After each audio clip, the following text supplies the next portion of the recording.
जय सिया राम दोस्तों, हर हर महादेव, जय बजरंगबली। स्वागत है आपका हमारे इस धार्मिक चैनल राम रसायन पर।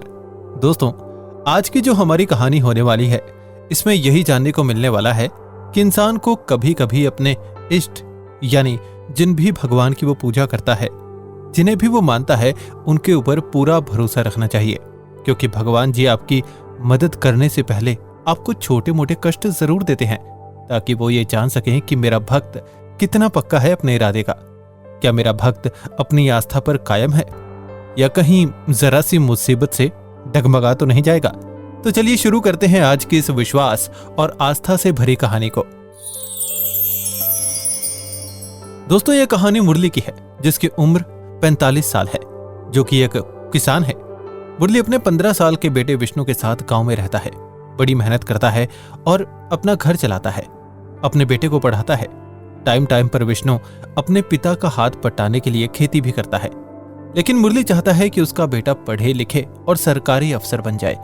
मुरली बचपन से ही कान्हा जी को बहुत मानता था और मुरली के माँ बाप भी कान्हा जी के बहुत बड़े भक्त थे। शायद इसीलिए मुरली के माता पिता ने अपने बेटे का नाम मुरली और मुरली ने अपने बेटे का नाम विष्णु रखा। मुरली हर रोज खेत जाने से पहले और खेत से आने के बाद घंटों बैठकर पूजा किया करता, भजन किया करता।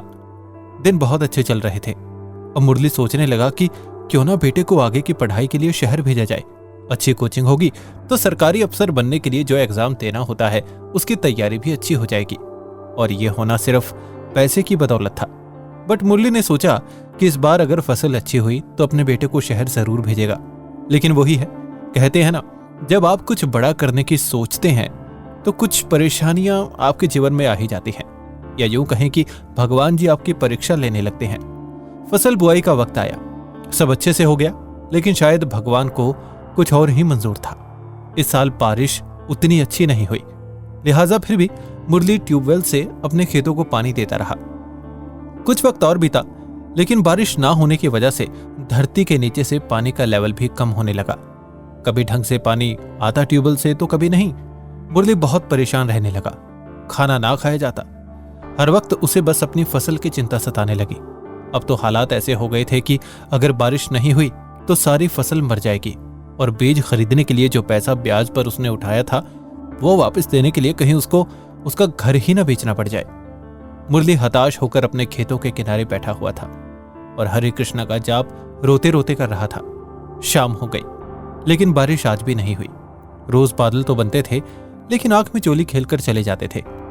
परेशान मुरली ने हाथ जोड़कर कहा, हे कान्हा जी, मैं आपको इतना मानता हूं, इतनी पूजा करता आया हूं बचपन से, कुछ तो कृपा करो भक्त पर, नहीं तो आपके नाम से आज मैं यहीं पर इस पेड़ से लटक कर खुदकुशी कर लूंगा। दोस्तों, भगवान किसी की मौत का भार अपने सर क्यों ले?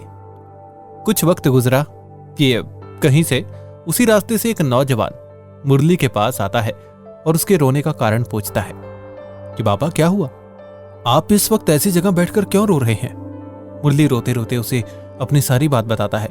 वो नौजवान मुस्कुराते हुए मुरली से कहता है, भक्ति और आस्था कभी कभी संघर्ष मांगती है बाबा, और आज आपका संघर्ष ही आपको बताएगा कि आपकी आस्था कृष्णा जी से बड़ी है या आपकी मुसीबत उनसे बड़ी है। उसने कहा, जाओ घर जाओ और आज से ही भागवत गीता का पाठ करना शुरू करो, सब सही हो जाएगा। आंसू पोंछता हुआ मुरली घर पहुंचा, नहाया धोया, साफ कपड़े पहने और अपने बेटे के साथ बैठ गया श्रीमद् भागवत गीता जी का पाठ करने के लिए। एक दिन गुजरा, 2 दिन गुजरे, हफ्ते गुजरे, लेकिन मुसीबतें कम होने का नाम नहीं ले रही थी। लेकिन एक बहुत अच्छी बात थी कि इन सब में उसने पाठ करना नहीं छोड़ा। और वो दिन भी आखिरकार आ गया कि शायद जब सब कुछ सही होना था। बादल तो रोज भी बनते थे, लेकिन ये बादल आज बारिश की तरह नहीं, बल्कि मुरली की उम्मीद की तरह बरसे। खूब बारिश हुई, फसल अच्छी हुई और मुरली ने अपनी सारी इच्छाओं को पूरा किया। जब मुरली उस इंसान को धन्यवाद करने के लिए उन्हें ढूंढने निकला, आसपास पता किया, उनका हुलिया बताया, लेकिन सभी ने कहा कि भाई, ऐसा दिखने वाला इंसान इस गांव में तो क्या, यहाँ के आसपास के 2-3 गांव में भी नहीं रहता। बस फिर क्या था, मुरली को यह समझते देर नहीं लगी कि उसको सही राह दिखाने और आस्था पर विश्वास रखने का सबक देने वाला कोई और नहीं, बल्कि भगवान श्री कृष्ण जी किसी और का अवतार लेकर आए थे, किसी और रूप में आए थे।